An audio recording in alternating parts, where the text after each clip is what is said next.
Good morning, everybody. And it's a real pleasure to be here, so many of you. Thank you so much for the invitation, for having me here.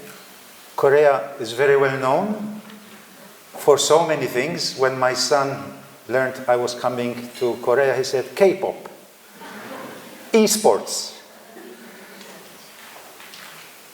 and also the lovely food that we relished yesterday. Thank you so much for being such generous and gracious hosts. So it's really a pleasure to be here. You have taken so much good care of us. And it's my honor to share with you some of the learning that I have made over my journey of life. I look very young, but I'm actually very old. I'm 61. And yesterday when I went to the park, where you have the royal tombs, the lady who was in charge of letting me in said, "Are you senior? Because apparently you pay less if you are senior." I said, "Yes, I'm senior." She said, "Let me see your ID card." And she said, "No, you are not senior. Senior in Korea is 65. So I'm not senior. It's the only country I'm not a senior in. So I feel young here."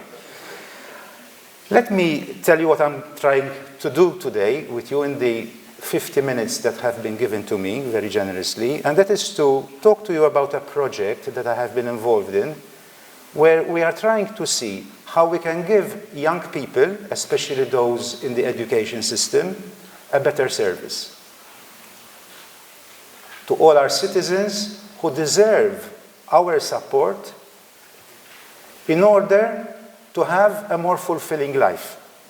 Isn't that what we want for our children? I have 2 children, and one of them has 2 children, so I'm a grandfather now. And when I look at them, I say, how I wish I can give them a better life than I have had. And I have had a very good life. I have come from a country where there is no war, where people more or less get on, where there are hardly any poor. It's a good country to come from, Malta. But I would like for my children that they are fulfilled. And that is what this is about. How can we provide a service that makes our children more fulfilled in life? So it is about improving the quality of our services and looking at it from a lifelong perspective. Just briefly, this is where I come from, Malta. Some pictures. This is the Grand Harbor where I live. You are most welcome to come and visit us. Lots of Koreans actually come for holiday here. And while it is a very different country from yours, surprisingly, very surprisingly, I found at least one similarity. When our children are 1 year old, we put them in the middle of a room with all the family with us, and we put a lot of different objects. A hammer, we put a computer, we put money, we put a lot of things. And as I was preparing to come to Korea, to read more about your culture, I discovered, to my amazement, that you have a similar custom.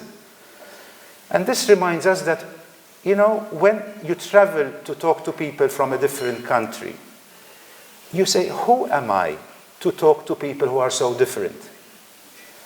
So yes, we are different, but there is also similarities. So I hope that what I say connects with some of your concerns and that you find what I have to say of use. And I will be talking about 3 main things. So very simple, 3 main ideas. First of all, I will speak a little bit about what's happening in career education and guidance, CEG. Career education and guidance, they are closely connected. In fact, I find them that they overlap so much, it's good to put them together, as was said at the start of your talk. So we have a bird's eye view of what's happening with career education and guidance internationally. I will try to extract some main learning points and try to package this, give it to you in some ways, in terms of a handbook that I have published last year which I am very happy to share with you free of charge. It's part of a European project. We do not sell European projects, we give. So this is available to you. For those of you who know English, it could be useful. And in this particular handbook, we look at what is quality and also the different elements that we should focus on if we want to give a better service to our young people. So this is basically what my talk will be about. And I will be very happy to have your questions and to discuss things together. Let's start with the first one, which is we're going to learn from international experience, what's been happening internationally, and also looking at career guidance from a lifelong perspective. Lifelong, and as I will argue, life-wide, which is not something we often mention, but those of us who have been influenced by Super and by some of the ideas of Donald Super, we know that we have to look at this not only in a lifelong perspective, but also in a life-wide perspective. So basically, these have been very busy times for career guidance and career education. Starting, perhaps, we could take the year 2000 as an important point in terms of the OECD review, in which Korea was involved. And you had two of my very good friends and mentors who I learned so much from, Tony Watts and John McCarthy, who actually came here and wrote a report about Korea, your strengths, and where you could also improve. One of which we have discussed yesterday, which is the closer collaboration between different entities. And this conference is a very good demonstration that you have taken that particular advice very seriously, because you have brought together so many partners here. So these have been very busy times for career education and guidance. Those of us who are in this field feel quite excited that it's been given so much importance, and there's been so much work that has been done. As many as 55 countries have been involved in these projects. And I have been very privileged in being involved in many of these projects. The OECD, the European Commission projects. We have here Pedro Moreno from CEDEFOP. CEDEFOP was very much involved in making sure that the reports and the studies of the OECD were also extended to the rest of the European Union countries, together with its sister agency, the European Training Foundation. And because of these reviews, where we looked at career guidance in 55 countries, it's no joke, and very different countries, from the global north to the global south. Okay? For example, I was involved in writing up a study about Jordan, Palestine, Egypt, Tunisia, Algeria, very different countries to yours. And we see that in many of these countries, many top-down initiatives and many bottom-up initiatives as well. Initiatives by the government, by agencies like yours, who promote career guidance, always in favor of young people and also of adults, in order to find more fulfillment in life, but also to make a bigger contribution to the economy. But also bottom-up initiatives, where you had citizens wanting to have a service which they felt lagged, was not there. Parents, for example, interest groups, young people who are unemployed, and so on and so forth. We have seen a whole lot of policy analysis, research, training initiatives. We have seen the setting up of networks internationally. These are just some of them. You will have heard of them for sure in Korea, because you were involved in some of them. And in 2017, I believe, you actually hosted a very successful ICC DPP conference. So you have not been simply, observers, but you have been very much actors in these projects. And there's been a lot of mutual learning between groups where we say, we have this problem, how did you manage to address it? And this is what we have done. And why we know in comparative studies that you cannot take a plant from Korea and plant it in Malta, or in Italy. You have to take care of the environment in which the plant can thrive. But still, we can learn a lot from each other's initiatives. What has been very interesting for me, particularly, has been this emphasis on the global north and south, on the rich countries, the highly developed economic countries, but also in the middle-income countries. And Kobus here, Mare, who is also one of the speakers, is one of the champions of this, of being able to learn from abroad, but then see what this means in his particular context, which is South Africa. He is to be congratulated for doing something really important, which is the launch of an African Journal of Career Development. This is no joke. We're seeing new things happening here, that from the hegemony, from the domination of an American way of thought about career guidance, we're seeing other centers evolving in South America, in India, in South Africa. We're seeing new ideas, and some of the most exciting ideas are actually coming from these countries, and I'm so thrilled about this. Just come back from Egypt, where for the first time ever, a new master's course in career guidance is being developed, where they are looking at their own culture, their own context, and trying to develop an approach to career guidance which is meaningful to them. And I think this embedding in local culture is extremely important. We have a lot to learn from America, from Canada, from many other countries. But they have a lot to learn from us, I would say. So we've seen a lot of initiatives in terms of the development of policies, legal instruments, new forms of practice, and not just life design. In a way, life design has occupied a bit too much space in our field. It's an important approach, but there are so many others that we can celebrate, okay? And it's important to be aware of them. And what we have seen is precisely this: a global interest in career guidance and in career education, but also an effort to see what career guidance and career education might mean in particular contexts. So I really look forward to reading literature that comes out of Korea. How you make sense of career education and guidance in your particular context, with your own incredible history, what is called the economic miracle of Korea, your amazing achievements in education, and yet the pressure that young people feel in order to get into the right college, and how this might influence the way we provide career guidance.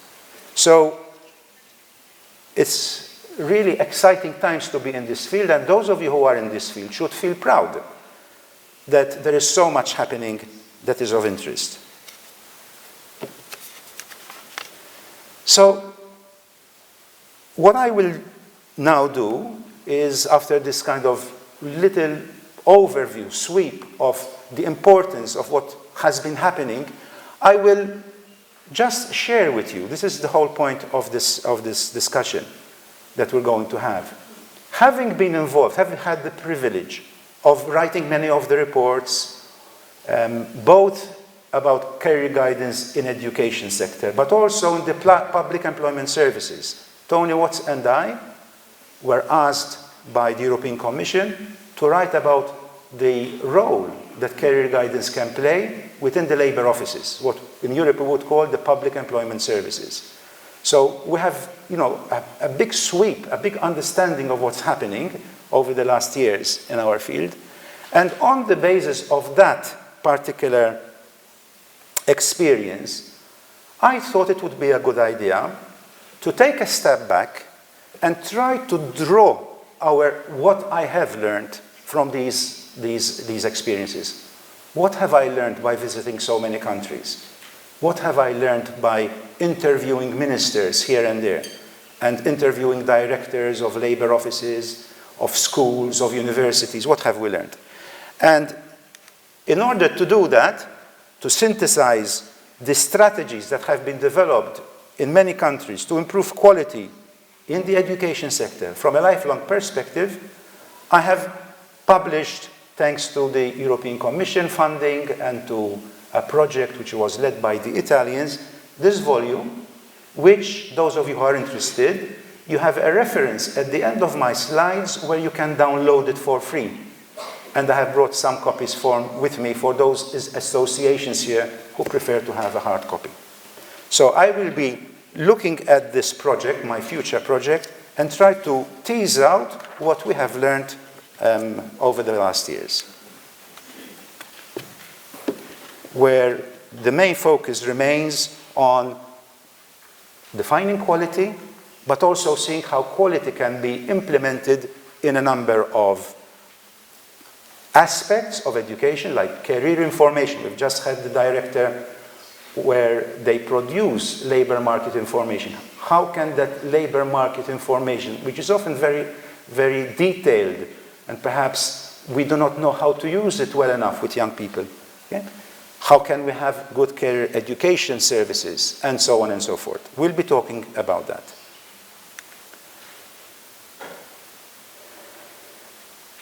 But the first step we have to make is, what do we understand by quality? In some contexts, for example, we found that in public employment services in some countries in Europe say, we have quality if the result of our services lead to 100 people being placed in employment every day. Or our careers advisors see 200 people every week. They reduce quality to something you can measure. And my argument is going to be that sometimes what counts most cannot be counted. That quality is not about measurement. There are some things we can measure and we should measure. But we're going to have to discuss what is quality. Why should we be concerned about quality? Where do we find quality? Who guarantees quality? And when should we watch out for the quality of services that we're giving? So these are some of the questions that I explore in my handbook, trying to stress the point that quality matters, but it really matters a lot how we define the problem, how we define what we're after, because that is what we will give value to. And my major preoccupation in this handbook was to try to see how can we improve quality. And you cannot read this slide. It's too small for you at the back. And I'm not going to go into detail in this. But I'm just going to mention a few words for you here which relate to that figure. Accountability, outsourcing, measuring, indicators. A lot of these words, subsidiarity, a lot of these words can be found in an approach to quality that became very famous over the last 25 years and which I actually critique in my approach to quality. And this approach is called New Public Management, where because of a political orientation, which we call neoliberalism, which has really captured the whole world, the way we look at the way we produce wealth and the way we distribute wealth, which we, for short, call neoliberalism. How this political ideology, which was promoted in the 70s and 80s by people like Margaret Thatcher, by Ronald Reagan, by the very famous economist Hayek from Austria, how a certain approach to the way we deliver public goods became very important at that time, and which we now see has done a lot of damage, where the public services that we give actually distrust people, give a lot of power to the politician, determines what is important, even though there is evidence that the citizens are not gaining from this. And this has led to a lot of critique. So my approach, we don't have the time to go into this, but my approach to quality is a critique of new public management, which has unfortunately entered into universities, into the way universities are managed, into the way we deliver public services like education, health, and career services. So what I'm trying to attract your attention to is that quality is not a neutral object or a neutral goal. We need to see who is defining quality and towards which ends. And that a lot of the discourse that we use, the vocabulary that we use, is very much influenced by new public management, which I have argued, is terribly damaging to the kind of services that we offer. And basically, when we talk about quality in career education and career guidance, we are talking about three aspects, three ways of ensuring quality. One of the first ways, so if you are asking, okay, this guy is going on about quality in services, how can we make sure that the services we give to students in schools or in public employment services, how can we make sure that they are of quality? One approach is based on making sure that those who offer services have the qualifications, reach proper standards. I was just talking to my colleague Mary here, McMahon from Australia, they have just revised the standards, the professional standards. It's the second edition, right, for career practitioners, so they have standards, and by having standards, they make sure, or they try to make sure, that the services offered are of good quality. A code of ethics and licensing. That is, not everybody can just say, I'm a career advisor, but you have to be licensed, like teachers have to be licensed, like doctors and engineers and architects. Okay, so one approach to ensuring quality, and Korea has to say, how many of these actually do we do? Do we train?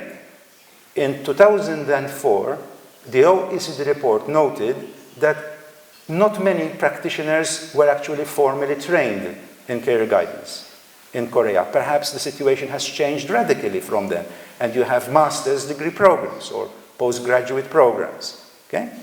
Do we have standards? Do we have a code of ethics? Do we have licensing? So these can help Korea, as it has helped other countries, to establish quality services. Another way is to have indicators. For example, in schools, we need to have one counselor for every, let's say, 200 students. And if we have a school where there are persons with disability or persons who are vulnerable, then instead of 1 to 200, we have 1 to 150. So you have indicators which try to set out targets and benchmarks in order to attain better quality. You can have service standards, monitoring of people, specifications. So this is another way, the second way. A third way is to emphasize more the user. So you have charters of clients. That is, we tell users of your services that they have a right to expect a certain type of service, that once you ask for an appointment, you will get the appointment, you will get an answer within 24 hours. You will tell the user what he or she has a right to expect. We carry out user surveys. Are they happy with the system that we have provided, the service they have provided? So the emphasis is on the user, and that the user even has the right to redress, an English word which basically means they have the right to complain that they haven't received an appropriate service. And that when we design a system of career guidance, it's not only the experts who lock themselves up in a room, look at research and provide the service, but we get the users themselves to help us develop a system which is meaningful to them.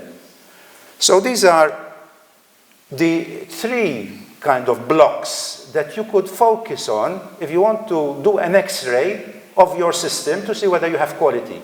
You can focus on staff, you can focus on the system itself, or you can focus on the user, or you can focus on all three, which would be a good idea, really. So this is one way that I propose that you could look as a typology, as a framework to think of your quality. And recently, a colleague of mine, Tristram Hooley, with whom we've published a number of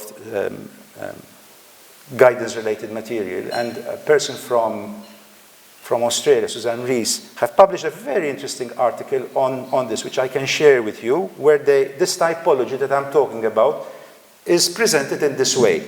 And here you can see that the change driver for quality can be either top-down, can be, for example, the head of an agency, where it's more about regulating, or it can be more local, and even from the practitioner or from the users themselves, what we would call organic, rather than trying to get quality by getting a dog-eat-dog approach where we compete with each other to see who can do better, which does not always lead to very good outcomes.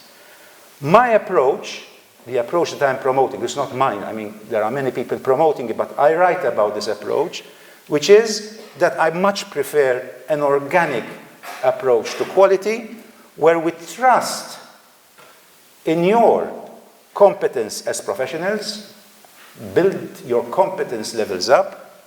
We value the voice of the people we say we are serving, which are students, in our case.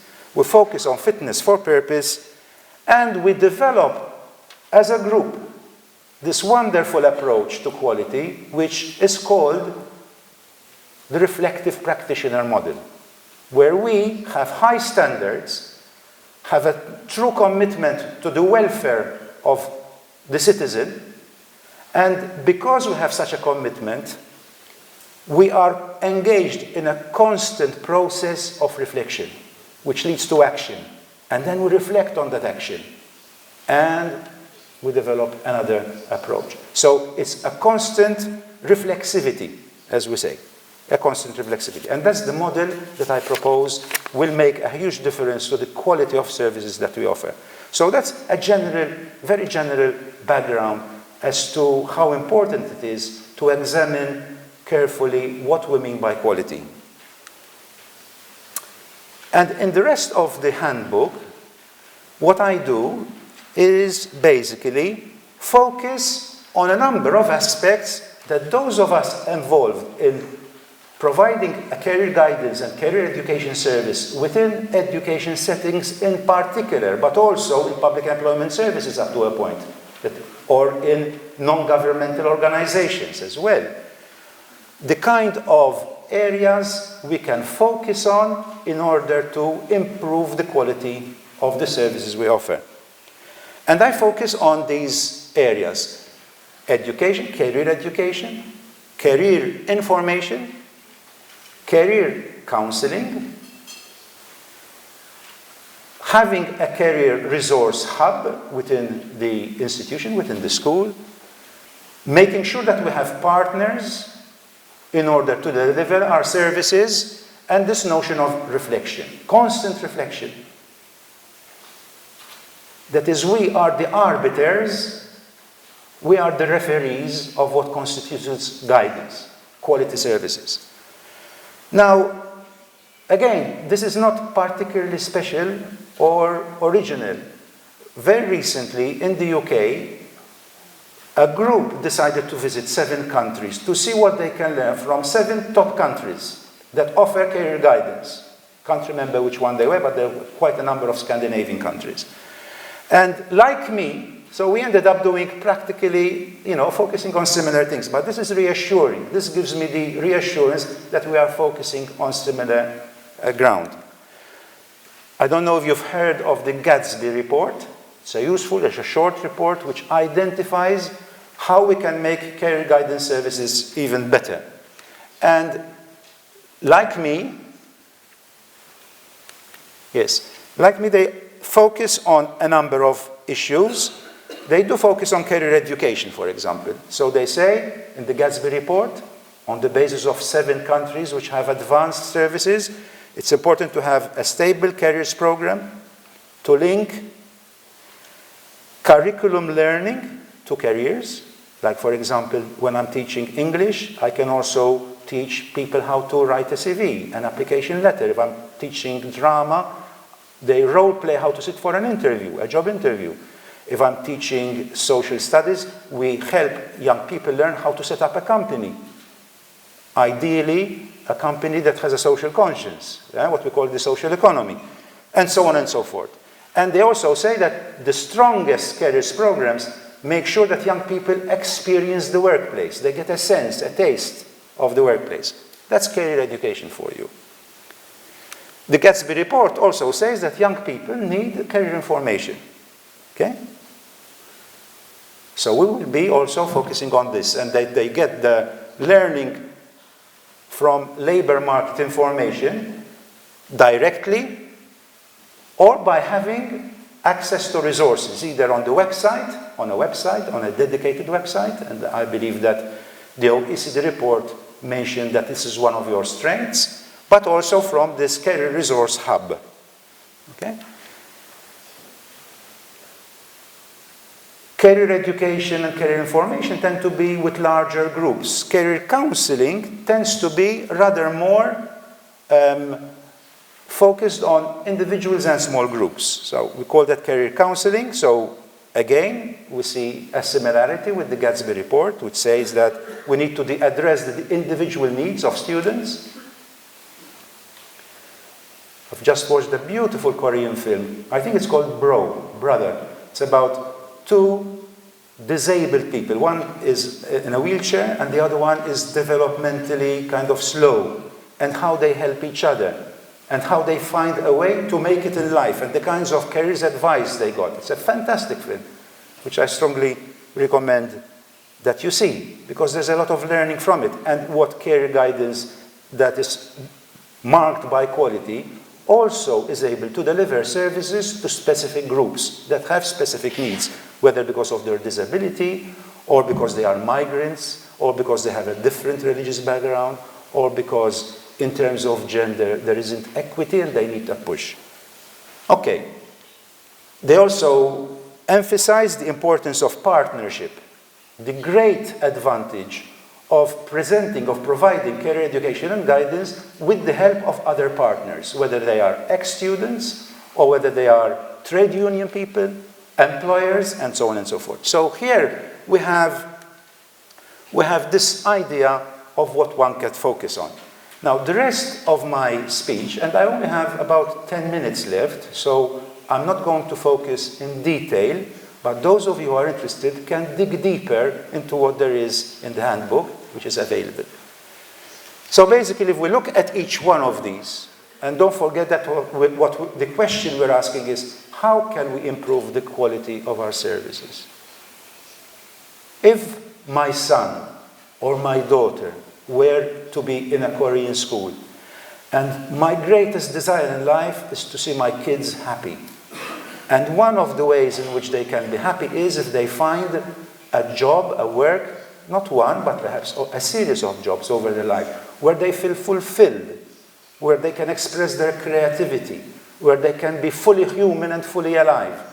How can we give them a service that helps them? And we must be a bit humble, because sometimes the best advice doesn't come from us. It comes from an uncle, an aunt, somebody they know who is influential in their lives.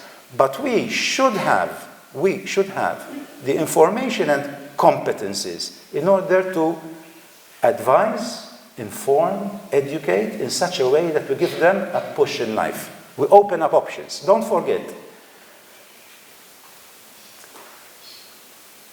when we talk about lifelong guidance, we very often think of guidance for adults. I'd like us to go one step back. We know from the research that has just been published, which the OECD Director of Education, Andreas Schleicher, is very well known because he's in charge of the PISA, in which you do very well as Koreans, okay? He wrote a piece in the BBC in October saying, my goodness me, kids are making up their minds about what they do in life by the age of 7. It's a statistic that came out from the PISA international database, this big data that you refer to. It's very big data, which tells us that by the age of 7, young people, children, have already started cutting off options, not even considering some options, and considering only others, very narrowly, because of their gender, their social class, their ethnicity, and so on, by the age of 7. So when we get them at the age of 12, 13, 14, which is when most career programs start, it's too late. We have to start early, not telling them what job to do, but opening up opportunities. If we had the time, I would show you a very small short film, 3 minutes, showing the reaction of primary school kids when they were asked by a teacher, draw a fireman, draw a doctor, draw an astronaut. And most of these were drawn as male. And then the teacher said, okay, I've got some guests. And they opened the door. And the fireman came in and was a woman. A doctor came in, was a woman.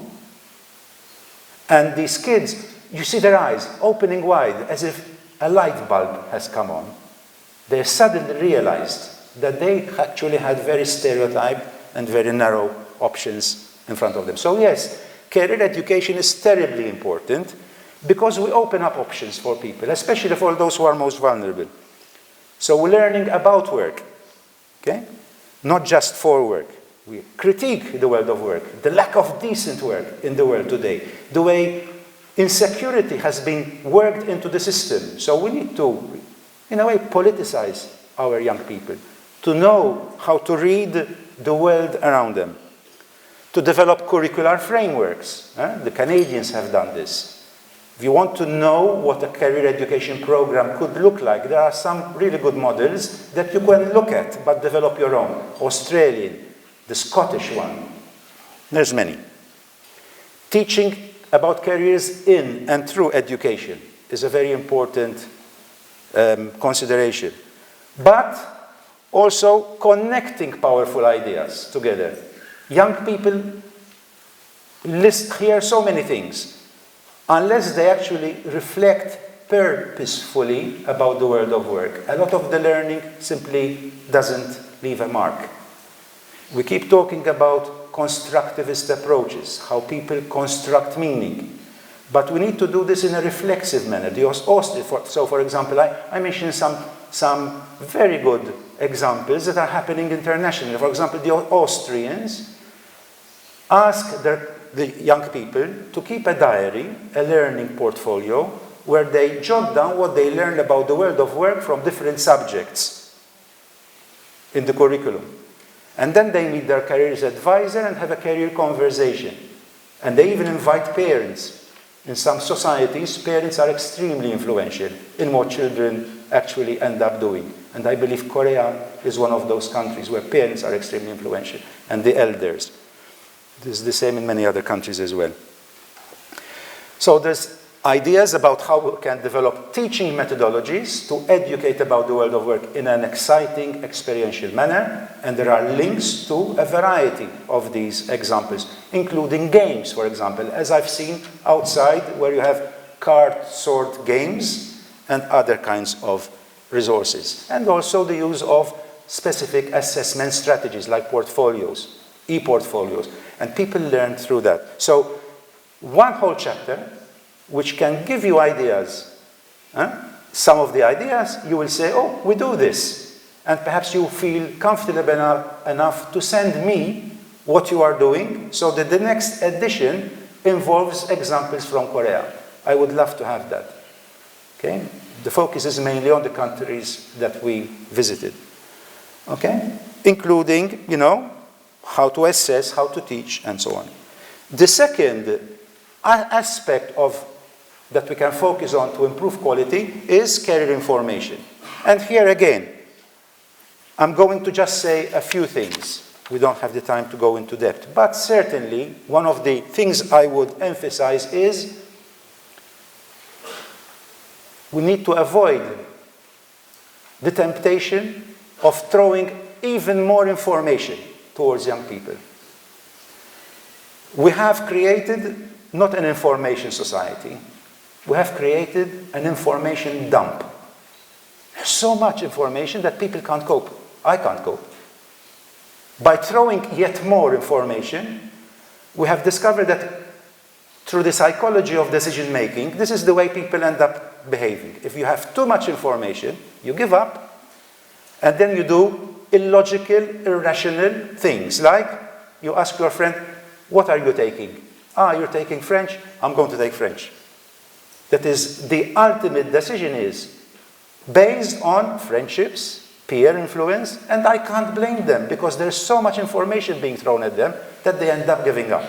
So it's not about giving more information, but giving information in an intelligent way and giving young people the skills to search for information. There is a world beyond Google, and there is a world where you can learn how to use Google critically. Don't forget that every single time we use Google, we are being manipulated in such a way that what comes on the first page is usually companies that have paid Google so that they appear on the first page. It's not because they are the best, but because they have more money. So how to approach the media, social media, information on the internet is extremely important. And there are many things one could say, including, for example, let me focus a little bit on quality criteria for the information that we present. Is it gender friendly? How many of us know, for example, that persons who have dyslexia cannot read certain fonts or find them very difficult?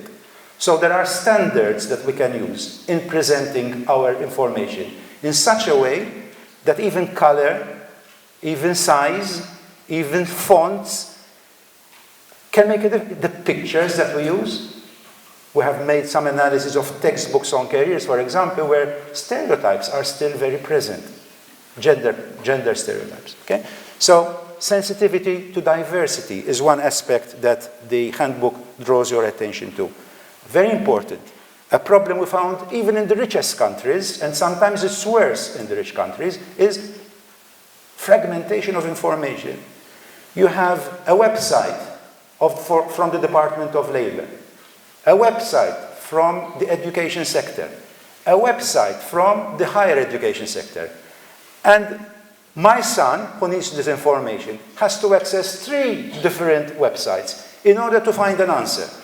Why? Because they are not consolidated, they are not working together.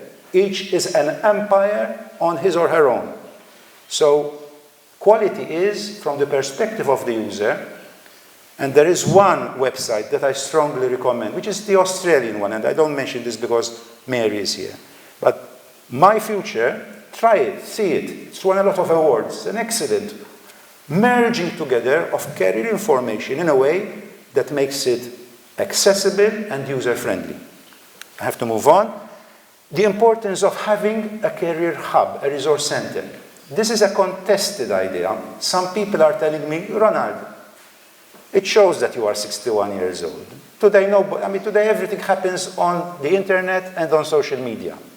True, but our field is not yet firmly established in schools. And having a room, a resource room, dedicated to careers education and career guidance can give legitimacy to career guidance and can have an impressive effect. Going to career counseling. Career counseling means that instead of having a large group, you work on smaller groups and individuals. Not everybody needs individual counseling. We use the word triage. Triage comes from the medical profession, where at war or when there is an emergency, an earthquake, there are many people who are injured, and you triage. That is, it's a French word which means that you choose the most needy first. So the first thing that you do is you choose the most needy. And in schools sometimes that's what we need to do. The most needy gets the most immediate attention and one-to-one or small group. Okay? So this is helpful in terms of counseling. We cannot have a one-to-one counseling services for everybody. It's clearly not possible. Many people don't need it. They can work on their own. If you have a good website, they can benefit a lot from group counseling. But some people need one-to-one or small group. So we need to be able to triage. And there are examples of how this can be done. In some countries, they even say in Finland, they say 20% on average require one-to-one or small group. The rest can benefit a lot from group. Okay. There's about personal development planning, how this can help people become more purposeful about their careers. I'm just going on because time is running, okay? A hub, I've mentioned this, hub for career learning, also a site where partnerships can be designed together. A hub, a space where there are resources, there are computers, there are printed materials, there are people available, and where we actually develop a hub of activity around purposeful planning for life. Okay? This strengthens the legitimacy of career guidance, enhances access, and we can do something here which is extremely powerful, which is encourage peer guidance, peer mentoring. I've seen some really excellent examples of older students mentoring younger students under the watchful eye of a professional. Okay? We're soon there, looking at the time. I've noticed that while in some countries the time is symbolic, in Korea you really stick to the time. We started on time, everybody was on time, so I have to be on time. Partnership. The importance of having strong partnership in the provision of career guidance. We cannot provide quality services on our own. So yes, we need school leaders who understand the value of career guidance. We need teachers who are persuaded that what we're doing is of value. We can draw on alumni, ex-students, on staff from further education settings who come and explain about courses that they offer. We need employers, trade union officials, local community. To conclude, the vision that I would like to stress in this short meeting I have had with you regarding the quality of services that we should offer to students is very much dependent on our ability as a profession to reflect critically on what we're doing. And this is why it is the road to professional status. It helps in the development of our competencies, not just through pre-service training, but in-service training as well. It leads to this model, this very important model, of the reflective practitioner, where we plan, act, observe, reflect, and then act again in a never-ending cycle of reflection, with the help of action research and the help of critical friends, which could be from a research institute, from university, from people who are experienced in life, from the University of Life, so to speak. So this is the model that I am promoting back home in my little country, Malta, in order to improve quality. And this, if we kind of consider these issues, we are setting the foundations for lifelong and life-wide flourishing. At my age, if you had to ask me, Ronald, what have you learned about happiness? Because sometimes we talk about, greatly academic, we mention philosophers, we mention sociologists, academics are very good at this. At the end of the day, we're all after one thing, which is being happy, fulfilled, satisfied, feeling good.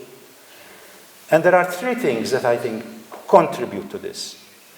And I learned this from an old man from Ireland speaking on the radio. And I said, my goodness, what insight. Three things. Being connected, feeling connected with others, having a sense of purpose in life, and having passion for something. These, perhaps they are culturally biased, I don't know. But certainly, this Irish man talking to a Maltese man, I said, my goodness, what wisdom. And what are the things that give us these three things, besides family, for example, which gives us this? It's work. If at work we feel connected to others, we have a sense of purpose in life, and we have a sense of passion. We wake up in the morning wanting to go to work instead of saying, oh my goodness, it's morning again, I have to go. Work, if you are in the right sort of work that fits you, where you feel fulfilled, it leads to happiness. So our job is very important as careers advisors, because we are helping people find happiness through connectedness, through purpose, and through passion. Connection, purpose, and passion. And I thank you very much. And if you're interested in some of these ideas, you have two links. One is to the handbook, and the other one is to some other off-prints that I put available on my Dropbox, which you can access and read at your leisure. Thank you very much.